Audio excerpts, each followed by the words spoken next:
It started with a lunch invitation. Not a team lunch, not a big group thing, just a one-on-one message that popped up on my phone. "Hey David, lunch Friday? My treat. Let's catch up." The message came from Greg, the CEO of the company I had given the last 10 years of my life to. It was short, casual, no emojis, no red flags. But it still caught me a little off guard. Greg and I weren't exactly strangers, but we didn't have lunch one-on-one. We'd cross paths in meetings, talk strategy at offsites, shake hands at company parties. He knew my name, knew I got things done, but he was always a couple floors above me in every way that counted. So why lunch? Why now? Still, I wasn't suspicious. If anything, I was hopeful. I told my wife that night at dinner. "Greg wants to grab lunch Friday," I said, trying to keep my voice neutral. She looked up from her plate. "Really? You think something's up?" "I don't know. Maybe." I shrugged, but part of me felt like maybe this was it. Maybe after 10 years of holding this place together behind the scenes, someone was finally ready to say thank you. We joked a little. She said maybe he was going to offer me a promotion or tell me I was being considered for an executive role. And while we both laughed, a small part of me let that possibility settle in. Because I had put in the work. I'd stayed loyal when others left. Took the hard jobs. Cleaned up the messes. Helped grow the company from a dozen employees to over 200. So yeah, maybe this lunch was overdue recognition. I even started thinking about what I'd say if that was the case. Not a speech, exactly, but something humble. Grateful. I wanted to make a good impression. I laid out a clean button-up shirt the night before, polished my shoes, checked the weather to make sure it wouldn't be raining. I wanted to look like someone who was ready for more. Friday came, and I left the office around 11:45. Greg had chosen a sleek, modern restaurant downtown. One of those places where everything is white marble and clean glass. No music, just ambience. The kind of place you take investors or conduct important conversations. I got there early. Nervous energy. I grabbed a table by the window and waited. Greg walked in at exactly noon. He smiled when he saw me. That practiced executive smile. We shook hands. He sat down, ordered the risotto. I went with the grilled chicken salad, not that I was hungry. He asked about my family, how my son was doing in school. He even remembered my wife's name, which caught me off guard. We laughed about the quarterly review chaos from last month. Talked shop, company morale, hiring headaches. It felt normal. It felt good. And then halfway through the meal, just as the server cleared our appetizer plates, Greg leaned in slightly. His tone shifted. "You know how much we appreciate everything you've done, right?" That sentence, that tone, my stomach twisted. I knew what was coming before he even said it. "We're going in a new direction," he said. I blinked. "I want to be clear, it's not about your performance.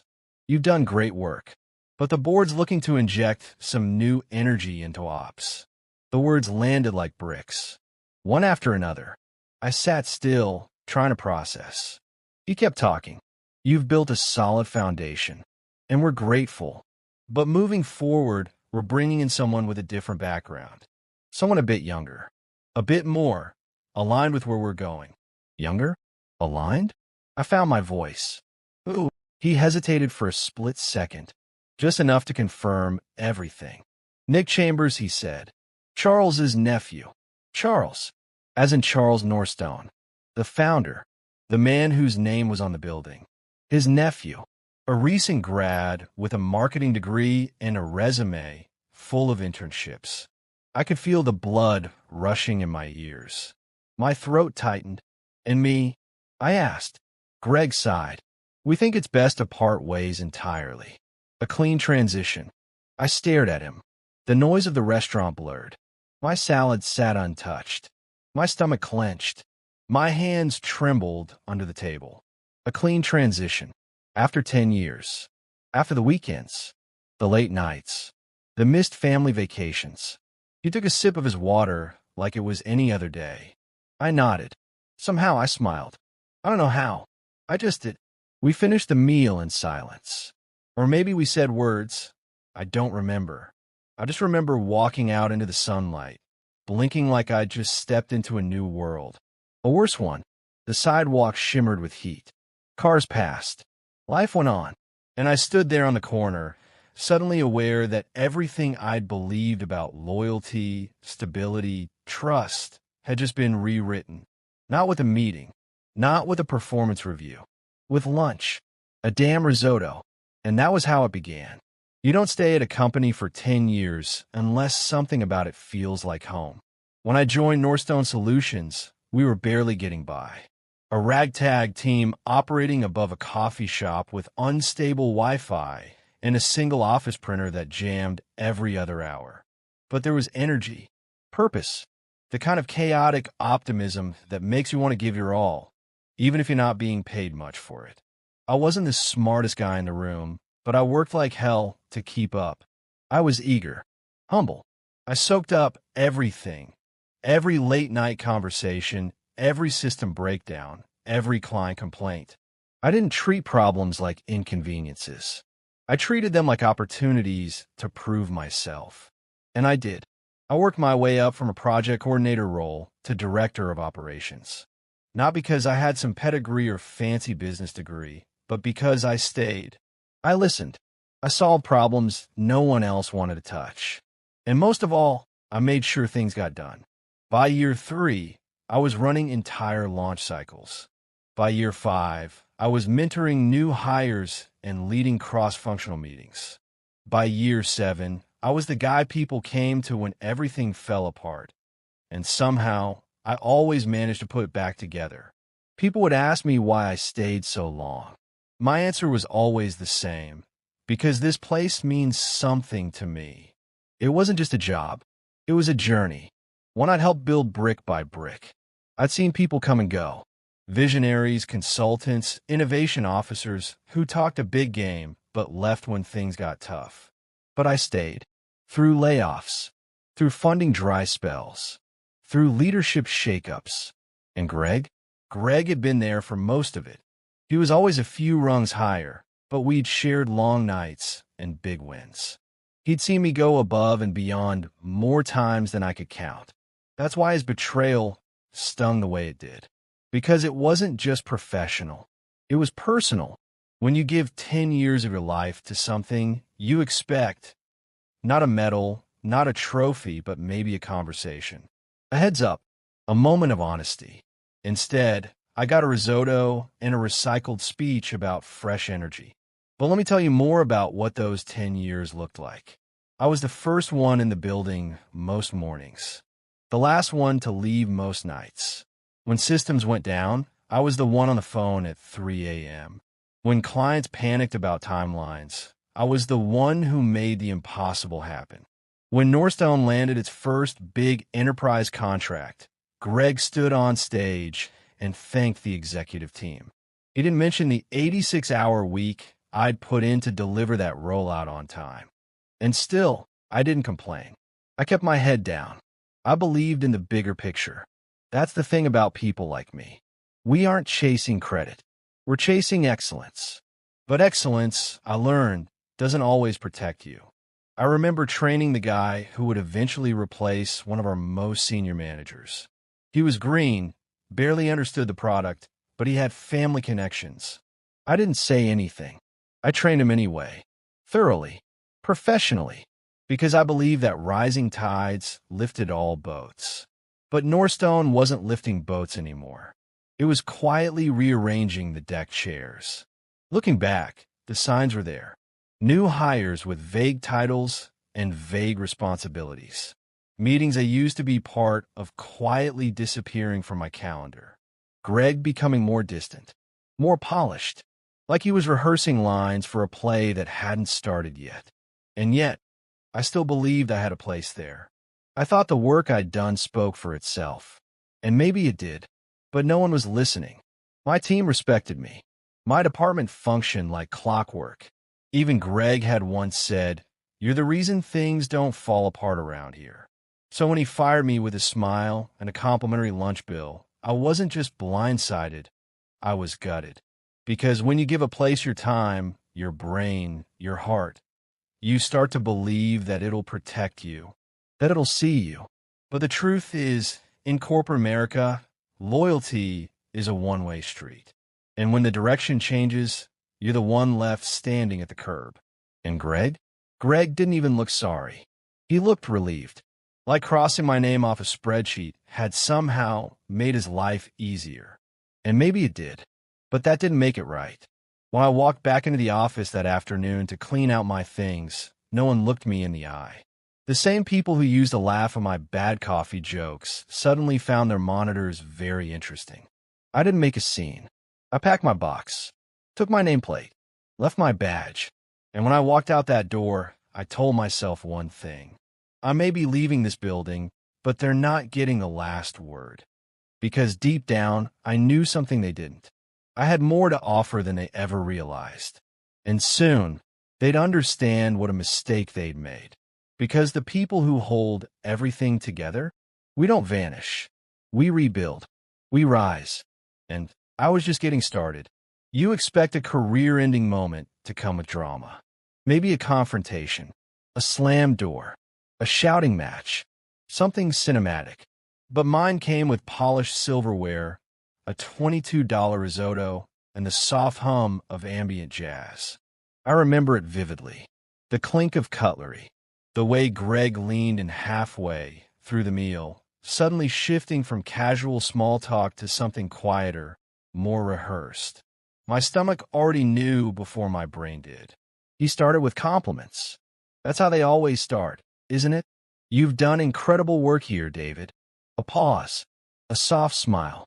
We wouldn't be where we are without your systems, your leadership. My chest tightened. I could feel the bottom of the conversation approaching. Then came the pivot. We've been having some internal conversations. The board, myself. We feel it's time for new energy in operations. I blinked. Try to keep my face neutral. Try not to let the wave of disbelief crash too loudly inside me. New energy? I asked. Greg nodded. Someone younger. Someone with a more adaptive mindset. You know how fast the market's changing. I stared at him. This wasn't about adaptation. It was about image. About youth. About nepotism. I could feel it in the careful way he spoke. Then he said it. We've decided to bring in Nick Chambers. I didn't know who that was at first. The name meant nothing to me. Until he added, like a footnote, he's Charles Norstone's nephew. Just finished his MBA at Stanford. Of course. I'd never met Nick. Never seen his name in a project thread. But apparently, that was the new face of adaptive. A 24-year-old with a famous last name and no operational experience. I asked Greg what my new role would be.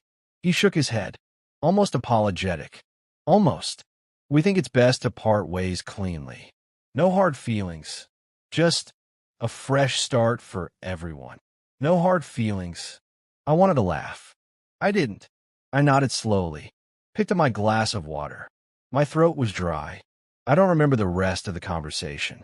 I don't remember finishing the meal. I remember staring at the table, trying to keep my hands from shaking. I remember the hum of the air conditioning. I remember my own voice sounding too calm when I said, "Thank you for the opportunity."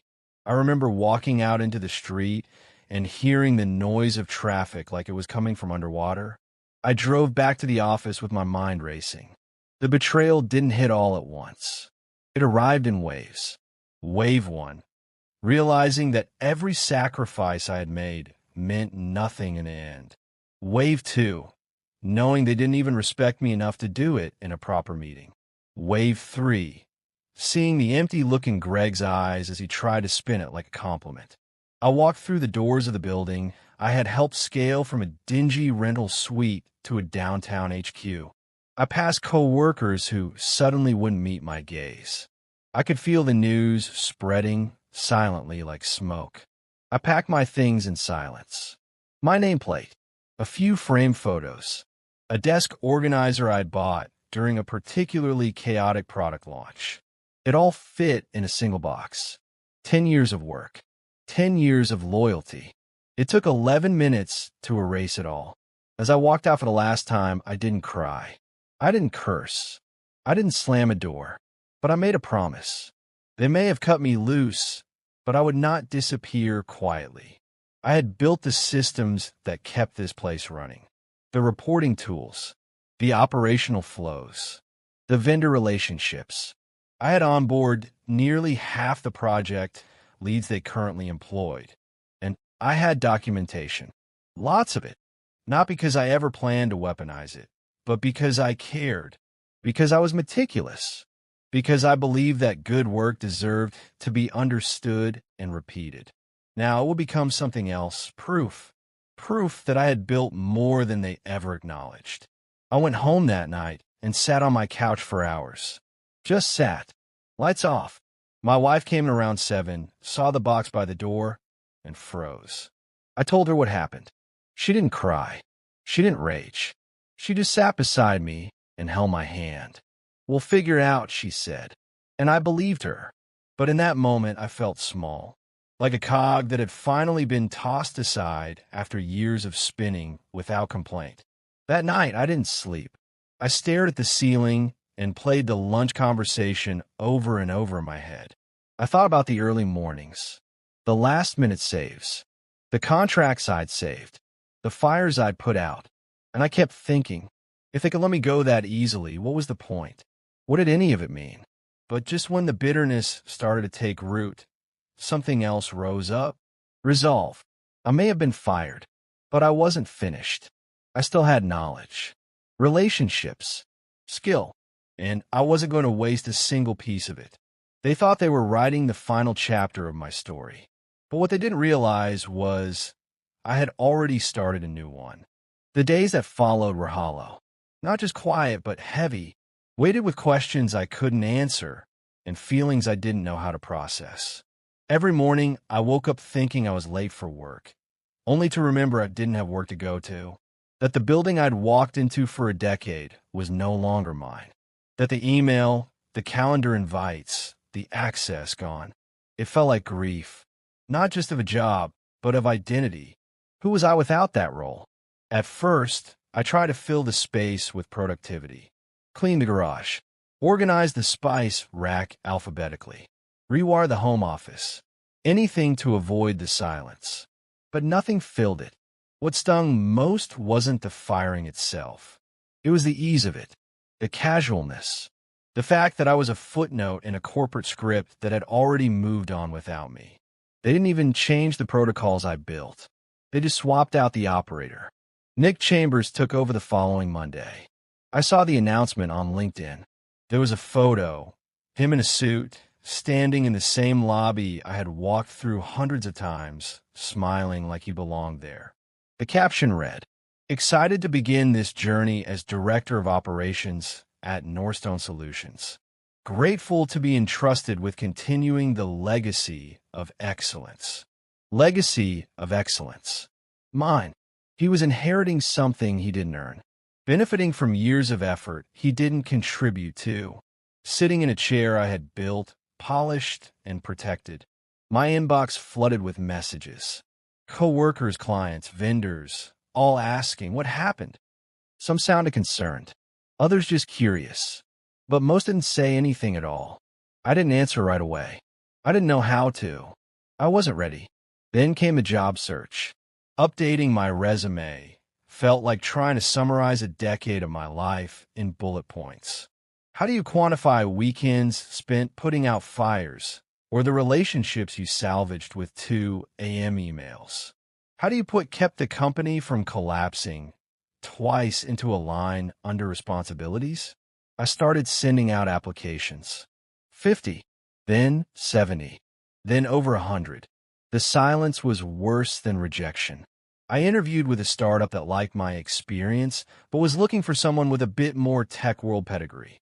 I sat through calls with recruiters who asked me to explain my role as if it wasn't real. I felt invisible, washed up, too experienced to be fresh, but not flashy enough to be exciting. I went to therapy. I talked to friends.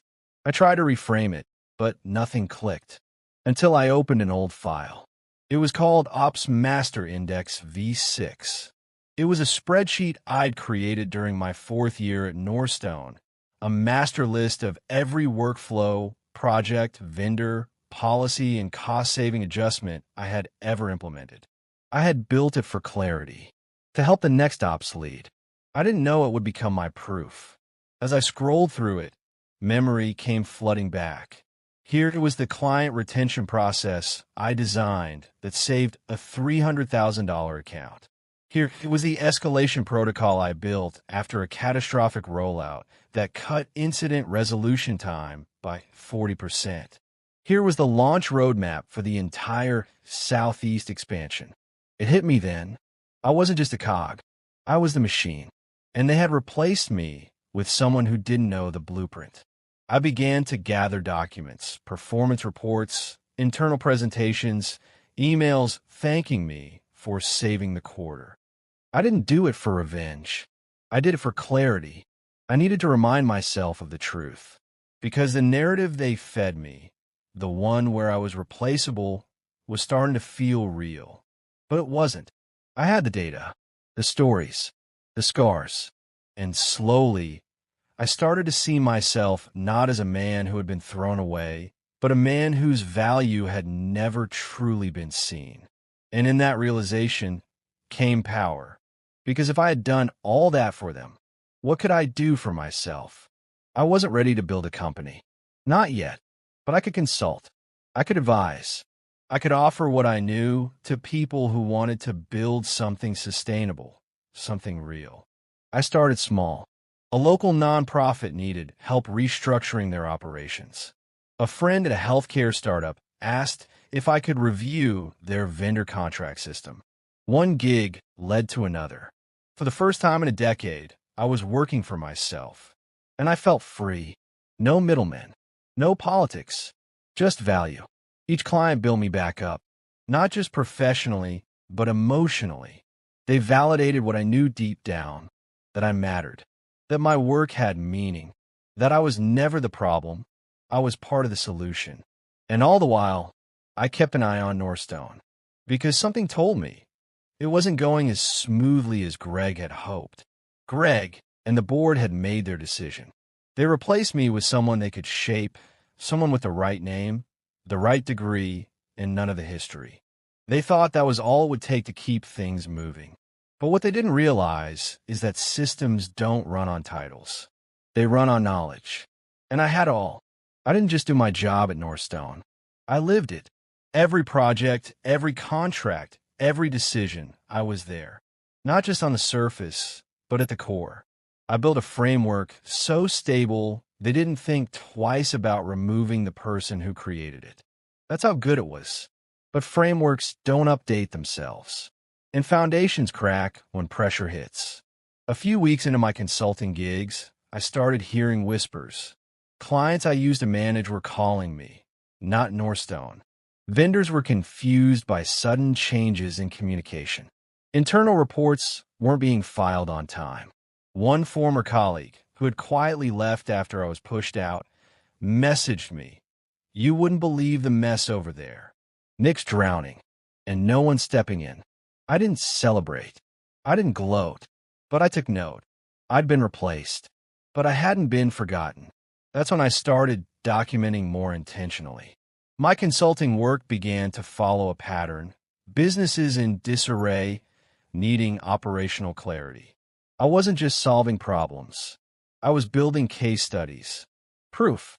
And then something happened I never expected. One morning, I received a formal email from Norstone's HR department. Request for consultation regarding current operations workflow and strategic advisement. I read it twice. They were reaching out. They needed help. Greg didn't call me. Neither did Nick. But the message was clear. They were stuck, and they knew I could fix it. For a moment, I considered deleting the email, letting them drown in their own arrogance. But then I realized this was my leverage. So I replied, "Happy to schedule a call. Please note I'm currently booked 2 weeks out. My consultation rate is attached." A few days later, I walked back into the building I'd been escorted out of not long ago, this time by invitation. Same lobby, same walls, different dynamic. I wasn't an employee anymore. I was a solution. They had questions, lots of them. I answered clearly, concisely, professionally. I laid out a roadmap to get things back on track. I didn't name drop my past contributions. I didn't rub it in. I didn't have to. They knew. I could see in Greg's face. That tight smile, that subtle nod. He never apologized. But he didn't have to. His silence was enough. I walked out of that meeting with a 6-month contract, a retainer fee that dwarfed my old salary, and complete autonomy. No performance reviews. No politics. Just results. And something more valuable than money. Validation. They needed me. Not because I was available, but because I was the only one who understood how things actually worked. In those 6 months, I transformed their operations from a struggling chaos into a clean, efficient system. I didn't rebuild it alone. I empowered the people they had overlooked, the quiet workers, the doers. I created documentation, training videos, checklists. I mentored the right voices and phased out the wrong ones. I gave Northstone what they should have asked me for before they let me go. And when the contract ended, I walked away on my own terms. No exit interview, no drama, just a thank you and a balance transfer. Because I wasn't there for closure.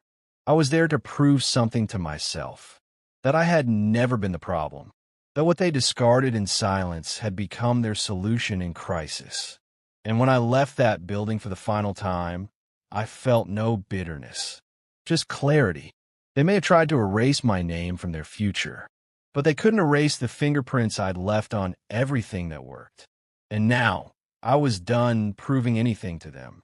The only person I needed to prove something to was me, and I'd done it. 6 months passed. Quietly, smoothly. I had walked back into Northstone as a consultant. I left it having done what no one else in that building could do.